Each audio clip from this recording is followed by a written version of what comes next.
میرے ہوٹل پر روزانہ رات کو 9 بجے ایک لڑکی آتی تھی۔ وہ دبے قدموں سے اندر داخل ہوتی، کسی سے بات نہ کرتی، سیدھا اس کونے کی طرف جاتی جہاں بچا ہوا کھانا رکھا ہوتا۔ میں کاؤنٹر پر بیٹھا اسے دیکھتا رہتا، دل میں عجیب سا غصہ بھر جاتا کہ یہ لوگ بھی نہ جانے کہاں کہاں سے آ جاتے ہیں، مفت کا کھانا اٹھا کر لے جاتے ہیں۔ میں نے کئی بار ویٹر کو کہا کہ اسے روکیں، مگر وہ ہر بار بچ کر نکل جاتی تھی، جیسے اسے سب راستے یاد ہوں۔ وہ کھانا بہت احتیاط سے اور ایک پرانے تھیلے میں رکھتی اور چپ چاپ چلی جاتی۔ اس کے چہرے پر نہ کوئی لالچ تھا، نہ کوئی خوشی، بس ایک عجیب سی سنجیدگی تھی، مگر مجھے اس کی یہ خاموشی بھی ناگوار گزرتی تھی۔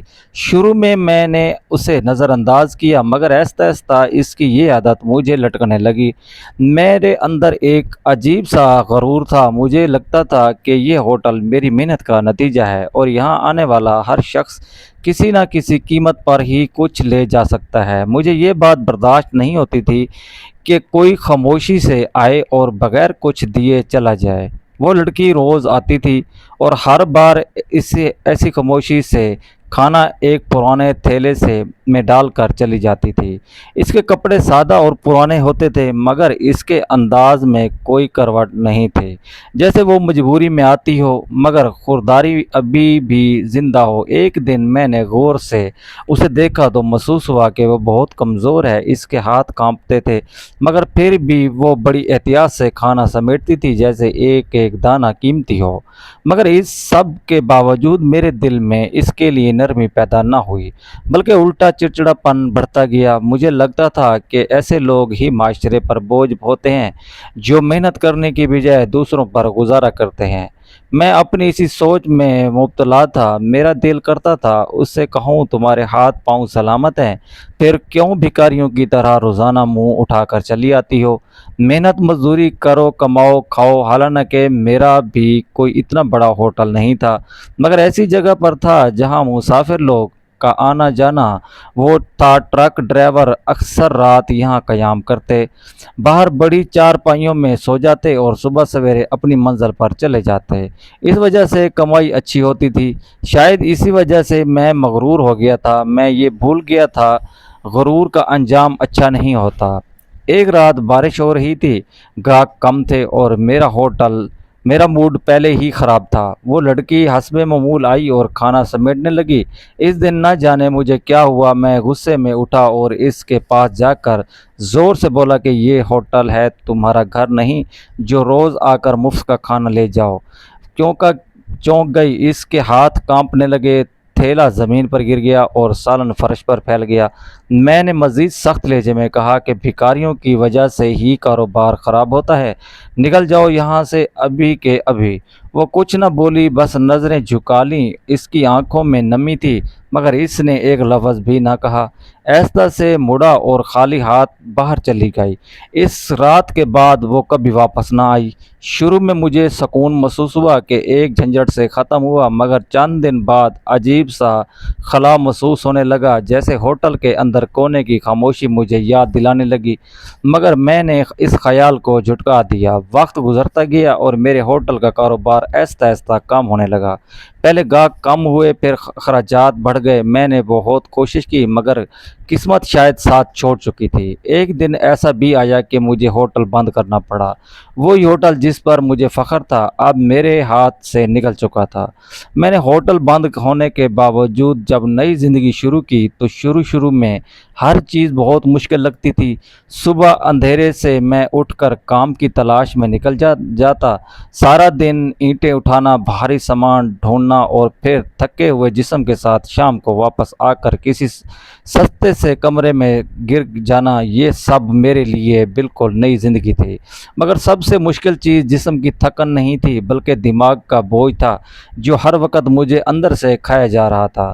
مجھے بار بار وہ دن یاد آتا جب میں نے اس لڑکی کو سب کے سامنے بے عزت کیا تھا اور اس کے آنسو میرے سامنے گرے تھے، مگر اس وقت میرے دل میں کوئی نرمی نہیں تھی۔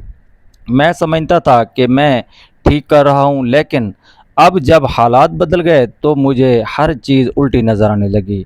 پھر میں سوچتا تھا کہ اگر میں نے اس دن تھوڑا صبر کر لیا ہوتا تو شاید آج میری زندگی بھی مختلف ہوتی۔ شروع میں خود کو تسلی دیتا تھا، جو ہوا سو ہوا، مگر رات کو جب سب سو جاتے اور میں اکیلا بیٹھا ہوتا تھا تو وہ منظر میرے سامنے آ جاتا، اس کا نظریں جھکا کر خاموشی سے جانا، اس کے ہاتھ سے تھیلے کا گرنا، اور بھی اس کا خالی ہاتھ واپس پلٹ جانا، یہ سب چیزیں مجھے اندر سے توڑ دیتی تھیں۔ میں کئی بار چاہتا تھا کہ کسی طرح وہ لڑکی مجھے دوبارہ مل جائے تاکہ میں اس سے معافی مانگ سکوں، مگر پھر میں سوچتا تھا کہ شاید وہ مجھے کبھی معاف نہ کرے گی۔ مگر اتنا تو میں سمجھ گیا تھا، جب تک وہ لڑکی میرے ہوٹل سے کھانا لے جاتی تھی میرے رزق کام میں برکت تھی، شاید اس کے حصے کا رزق بھی مجھ سے جڑا ہوا تھا۔ جیسے اس نے آنا بند کر دیا میرے رزق کے دروازے تنگ ہو گئے اور میں تقریباً سڑک پر آ گیا۔ شاید اللہ مجھ سے ناراض ہوا تھا، یہ سوچ مجھے اور زیادہ بے چین کر دیتی تھی۔ اس بے چینی میں دن گزرتے گئے اور میں مزدوری کے کام میں خود کو زیادہ سے زیادہ مصروف رکھنے لگا۔ کم از کم ذہن تھوڑا سا سکون میں رہے گا، مگر جتنا میں کام کرتا تھا اتنا مجھے احساس ہوتا تھا کہ زندگی کتنی غیر مستقبل ہے۔ آج جو انسان اوپر ہوتا ہے کل وہی نیچے بھی آ سکتا ہے۔ میں نے اپنے ساتھ کام کرنے والے مزدوروں کو دیکھا، وہ بھی اپنی اپنی مشکلات میں جیتے تھے، مگر ان میں ایک چیز تھی جو میرے اندر نہیں تھی، وہ تھی سادگی اور قابلیت۔ وہ لوگ اپنی زندگی سے لڑتے نہیں تھے بلکہ اسے جیتے تھے۔ میں شروع میں ان پر بھی کبھی کبھی غصہ کرتا تھا، مگر آہستہ آہستہ میں نے ان سے بہت کچھ سیکھا۔ ایک دن جب ہم سب دوپہر کے وقت آرام کر رہے تھے تو ایک مزدور نے کہا کہ بھائی، زندگی میں سب سے بڑی چیز عزت ہے۔ پیسہ آتا جاتا رہتا ہے مگر عزت ایک بار چلی جائے تو واپس نہیں آتی۔ اس کی یہ بات میرے دل میں اتر گئی، کیونکہ مجھے پہلی بار احساس ہوا کہ میں نے کبھی کسی کی عزت چھینی تھی اور پھر اپنی بھی کھو دی تھی۔ وقت کے ساتھ ساتھ میں نے اپنے رویے میں تبدیلی لانا شروع کی۔ میں لوگوں سے نرم لہجے میں بات کرنے لگا، کسی کی مدد کر دیتا تو دل کو سکون ملتا، اور میں نے یہ بھی محسوس کیا کہ جب انسان دوسروں کے لیے آسانیاں پیدا کرتا ہے تو اس کی اپنی زندگی بھی کسی نہ کسی طرح آسان ہونے لگتی ہے۔ مگر اندر کا پچھتاوا مکمل ختم نہیں ہوا تھا، وہ ہر وقت کہیں نہ کہیں میرے ساتھ چلتا تھا۔ کبھی کبھی ایسا لگتا تھا جیسے وہ لڑکی میری زندگی کے کسی کونے میں بیٹھی مجھے دیکھ رہی ہو اور کہہ رہی ہو کہ تم نے میرے ساتھ انصاف نہیں کیا، مگر پھر بھی وقت گزر رہا تھا اور میں اس وقت کو صرف جھیل رہا تھا۔ میں صبح سے شام تک اینٹیں اٹھاتا، پسینہ بہاتا اور رات کو تھکا ہار کر کسی کونے میں بیٹھ جاتا۔ زندگی نے جیسے ایک دم پلٹ کھایا تھا۔ میں اکثر سوچتا تھا کہ کہاں وہ وقت تھا جب میں لوگوں کو جھڑکا دیتا تھا اور کہا آج میں خود لوگوں کی نظروں سے بچ کر جیتا ہوں۔ مگر زندگی کسی کے لیے نہیں رکتی۔ سال گزرتے گئے اور میں اس نئی حقیقت کا عادی ہو گیا تھا۔ ایک دن اچانک مجھے پر ایک جھوٹا الزام لگا دیا گیا۔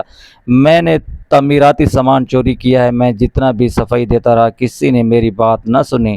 پولیس مجھے پکڑ کر لے گئی اور کس عدالت میں پہنچ گیا۔ اس دن میں نے عدالت کے کمرے میں ہاتھ باندھے کھڑا تھا، دل میں خوف تھا اور آنکھوں میں بے بسی۔ اب کیا ہوگا؟ میں نے زندگی کی بہت بڑی غلطیاں کی تھیں، مگر یہ الزام سچ نہیں تھا۔ کمرہ عدالت میں خاموشی تھی، لوگ اپنی اپنی جگہ بیٹھے تھے، میں نے نظریں جھکا رکھی تھی۔ اچانک دروازہ کھلا اور جج صاحبہ اندر داخل ہوئیں۔ سب لوگ کھڑے ہو گئے، میں نے بھی سر اٹھایا اور جیسے ہی میری نظر پڑی میرا دل ایک دم دھڑکنا بھول گیا۔ وہی آنکھیں، وہی سجیدگی، وہی چہرہ، وہی لڑکی تھی جو کبھی میرے ہوٹل پر بچا ہوا کھانا لینے آتی تھی۔ اس چہرے کو میں نے کبھی نہیں بھولا تھا۔ وہ اپنی کرسی پر بیٹھ گئی مگر ان کی نظریں مجھ پر ٹھہر گئیں۔ ایک لمحے کے لیے جیسے وقت رک گیا ہو۔ میرے ذہن میں وہ رات گھوم گئی جب میں نے اسے سب کے سامنے بے عزت کیا تھا۔ مجھے لگا اب میرا انجام بہت برا ہوگا۔ میں نے نظریں جھکا لیں اور دل ہی دل میں اپنی غلطی پر شرمندہ ہونے لگا۔ کمرہ عدالت میں مکمل خاموشی تھی۔ جج صاحبہ نے فائل کھولی اور کیس کی تفصیل سننے لگی۔ میری سانسیں تیز ہو رہی تھیں۔ دل میں ایک ہی خوف تھا کہ وہ مجھے پہچان چکی ہے اور اب وہی فیصلہ سنائے گی جو شاید میرے ماضی کا بدلہ ہو۔ میں نے ہمت کر کے ایک نظر ان کی طرف دیکھا مگر ان کے چہرے پر کوئی غصہ نہ تھا، بس ایک سنجیدگی تھی جو پہلے بھی ہوا کرتی تھی۔ وکیل نے اپنی اپنی دلیلیں دے رہے تھے مگر میرا دھیان کہیں اور تھا۔ میں صرف یہ سوچ رہا تھا کہ کیا واقعی وہ مجھے پہچان گئی ہیں یا شاید یہ میرا وہم ہے۔ مگر پھر بھی اچانک انہوں نے میری طرف دیکھا اور ایک لمحے کے لیے ان کی آنکھوں میں ایک پہچان سی ابھری۔ میرا دل بیٹھ گیا۔ کارروائی کچھ دیر جاری رہی، پھر انہوں نے پرسکون آواز میں کہا کہ ثبوت ناکافی ہیں اور اس شخص کو مزید تفتیش تک رہا کر دیا جاتا ہے۔ یہ سن کر مجھے یقین نہ آیا، جیسے میرے کانوں سے غلط سنا ہو۔ میں نے سر اٹھا کر ان کی طرف دیکھا، وہ اب بھی سنجیدہ تھی مگر ان کی آنکھوں میں کوئی سختی نہیں تھی۔ عدالت پر خستہ ہوئی لوگ باہر جانے لگے، میں وہیں کھڑا رہ گیا، میرے قدم جیسے زمین سے چپک گئے تھے۔ میں سوچ رہا تھا کہ کیا میں ان سے بات کروں یا خاموشی سے چلا جاؤں، مگر دل نے ہمت کی اور میں آہستہ آہستہ ان کے چیمبر کی طرف بڑھا۔ دروازے پر کھڑے ہو کر میں نے اجازت مانگی۔ اندر سے آواز آئی، آ جاؤ۔ میں اندر داخل ہوا۔ وہ میز کے پیچھے بیٹھی فائل دیکھ رہی تھی۔ میں کچھ لمحے خاموش کھڑا رہا، پھر ہمت کر کے بولا، مجھے نہیں معلوم آپ مجھے پہچانتی ہیں یا نہیں، مگر میں آپ سے معافی مانگنا چاہتا ہوں۔ انہوں نے فائل بند کی اور میری طرف دیکھا اور دھیمی آواز میں کہا، میں تمہیں پہچانتی ہوں۔ میرے لیے یہ الفاظ کسی بجلی سے کم نہ تھے۔ میں نے فوراً نظریں جھکا لیں اور کہا، اس دن میں نے آپ کے ساتھ بہت برا سلوک کیا تھا، مجھے معاف کر دیں۔ میں اس وقت خود کو بہت برا سمجھتا تھا مگر آج سمجھ آیا کہ انسانیت کیا ہوتی ہے۔ انہوں نے کچھ لمحے مجھے دیکھا، پھر بولی، تمہیں معلوم ہے میں اس ہوٹل پر کیوں آتی تھی؟ میں نے نفی میں سر ہلایا تو وہ بولی، میں اس وقت قانون کی طالبہ تھی۔ میرے گھر کے حالات بہت خراب تھے، میرے والد بیمار تھے اور گھر میں کھانے کے لیے کچھ نہیں ہوتا تھا۔ میں دن بھر پڑھائی کرتی اور رات کو تمہارے ہوٹل سے بچا ہوا کھانا لے کر گھر اپنے والوں کو کھلاتی تھی۔ تمہاری ڈانٹ کے بعد میں نے وہاں جانا چھوڑ دیا تھا۔ کئی راتیں ہم نے بغیر کھانے کے گزاری مگر میں نے ہمت نہیں ہاری اور اپنی پڑھائی جاری رکھی۔ میں بہت محنتی تھی، مجھے اسکالرشپ پر ایڈمیشن ملا۔ میرے والدین نے مجھے بہت محنت کی، اگر تھوڑا بہت پیسہ ہوتا بھی مجھ پر خرچ کر دیتے، میری پڑھائی اور کتابوں کے لیے جوڑ کر رکھتے، اس لیے میں انہیں چاہتی تھی وہ بھوکے پیٹ سوئیں نہ۔ میں اب آپ کے ہوٹل سے کھانا لے جاتی تھی۔ ان کی باتیں سن کر میری آنکھوں میں آنسو آ گئے۔ مجھے اپنی حرکت پر شدید شرمندگی ہو رہی تھی۔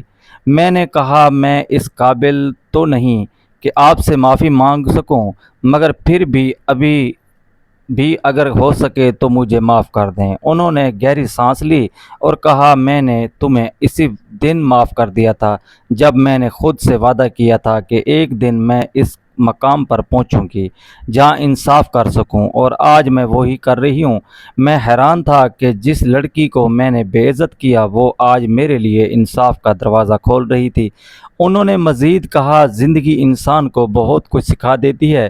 تم نے جو کیا وہ غلط تھا، مگر اگر تم نے اس سے سیکھ لیا ہے تو یہی کافی ہے۔ میں نے سر جھکا کر کہا، ہاں میں نے بہت کچھ سیکھ لیا ہے، اب میں کبھی کسی غریب کو فقیر نہیں سمجھوں گا۔ انہوں نے ہلکا سا سر ہلایا اور کہا، یہی انسانیت ہے۔ میں چیمبر سے باہر نکلا تو مجھے لگا جیسے میرے کندھوں سے ایک بہت بڑا بوجھ اتر گیا ہو۔ میں نے آسمان کی طرف دیکھا اور دل ہی دل میں اللہ کا شکر ادا کیا۔ اللہ نے مجھے اپنی غلطی کا احساس دلایا اور اسے درست کرنے کا موقع بھی دیا۔ اس دن کے بعد میری زندگی کا رخ بدل گیا۔ میں نے مزدوری جاری رکھی مگر آج اس وقت